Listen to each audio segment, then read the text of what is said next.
Okay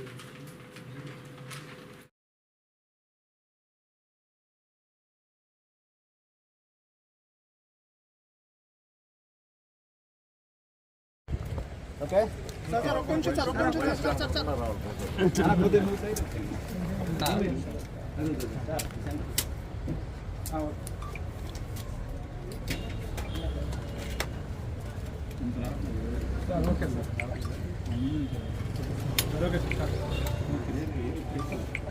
పాత్రికేయ మిత్రులందరికీ హృదయపూర్వక నమస్కారం.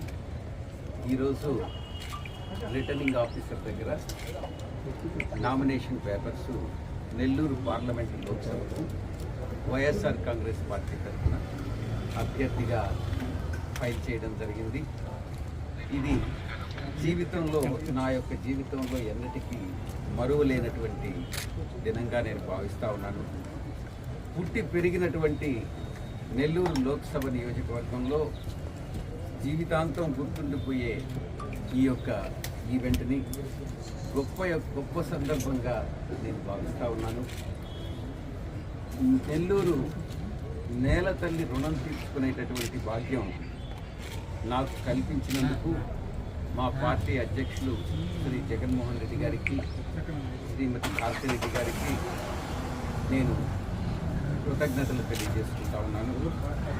1952లో తొలి సార్వత్రిక ఎన్నికలతో ఆరంభమైనటువంటి నెల్లూరు పార్లమెంటు గడిచిన 72 సంవత్సరాల్లో ఎంతోమంది మహనీయులు, 10 మంది మహనీయులు లోక్సభకు పంపించినటువంటి నెల్లూరు పార్లమెంటు స్థానానికి ప్రాతినిధ్యం వహించడం నిజంగా నేను ఒక గర్వకారణంగా భావిస్తూ ఉన్నాను.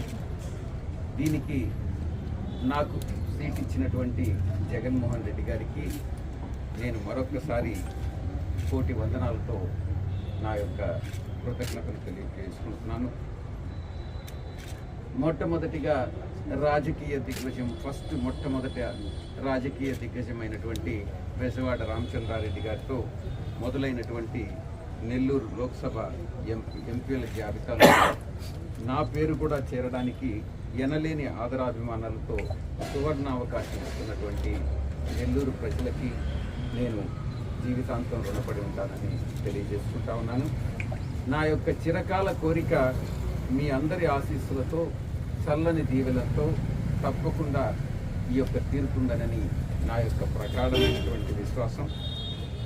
2009 నుంచి కాంగ్రెస్ నేతగా నెల్లూరు పార్లమెంటు నియోజకవర్గానికి ప్రాతినిధ్యం వహించినటువంటి పెద్దలు మేకపాటి రాజమోహన్ రెడ్డి గారు, అదేవిధంగా 2019 నుంచి ప్రాతినిధ్యం వహిస్తున్నటువంటి మా ప్రియతమ ఆత్మీయ సోదరులు అన్న ఆదాల ప్రభాకర్ రెడ్డి అన్న గారు, అడుగుజాడల్లో నేను ఈ ఎన్నికల్లో మీ అందరి మద్దతుతో ఘన విజయం సాధిస్తానన్నటువంటి విశ్వాసంతో నేనున్నాను. ఆధునిక ప్రజాతంత్ర భారతంలో అనేకమైనటువంటి పెద్దలు, ప్రముఖ రాజకీయ దురంధరులు మాదిరిగానే నేను కూడా పార్లమెంటులో పెద్దల సభగా పేర్కొనేటటువంటి రాజ్యసభలో నా యొక్క బాల్యం మా మీద మస్తాన్ రావు గారితో పాటు ఎన్నికై 8 సంవత్సరాల పాటు దేశ రాష్ట్ర ప్రజల సేవలో నిమగ్నమైనటువంటి విషయం మీ అందరికీ కూడా తెలుసు. 2016 నుంచి రాజ్యసభకి కొన్నేళ్లుగా వైఎస్ఆర్ కాంగ్రెస్ పార్టీ పార్లమెంటు నేతగాను, జూన్ నుంచి నెల్లూరు ఎంపీ కొత్త హోదాతో భారత లోక్సభలో ప్రవేశిస్తానన్నటువంటి ప్రగాఢ విశ్వాసంతో నేనున్నానన్నటువంటి విషయాన్ని తెలియజేస్తూ, ఆడిటర్గా మొదలైనటువంటి నా యొక్క ప్రస్థానం పార్లమెంటరీ ప్రజాస్వామ్య వ్యవస్థలో ముఖ్యమైనటువంటి పాత్ర పోషించడానికి ఆ భగవంతుడి వల్ల గొప్ప అవకాశం పొందానన్నటువంటి విషయాన్ని తెలియజేస్తూ ఉన్నాను. ఇక నెల్లూరు ఎంపీ విజయసాయిరెడ్డి అనేటటువంటి ప్రజాస్వామిక హోదా కన్నా గొప్ప విషయం ఏదీ కాదనని, నెల్లూరు పార్లమెంటు జిల్లాలో ప్రజలకు సేవ చేసుకునేటటువంటి భాగ్యం కలగడం అన్నటువంటిది జీవితంలో అత్యంత సంతోషకరమైనటువంటి విషయం అన్నటువంటిది తెలియజేస్తూ, ప్రజలందరి ఆశీస్సులతో అందరూ అమూల్యమైనటువంటి ఓటు కోరుకుంటూ లోక్సభలో ప్రవేశించాలన్నటువంటి ఆశతో నేను ఈ యొక్క లోక్సభ నామినేషన్ పేపర్స్ ఫైల్ చేయడం జరిగింది.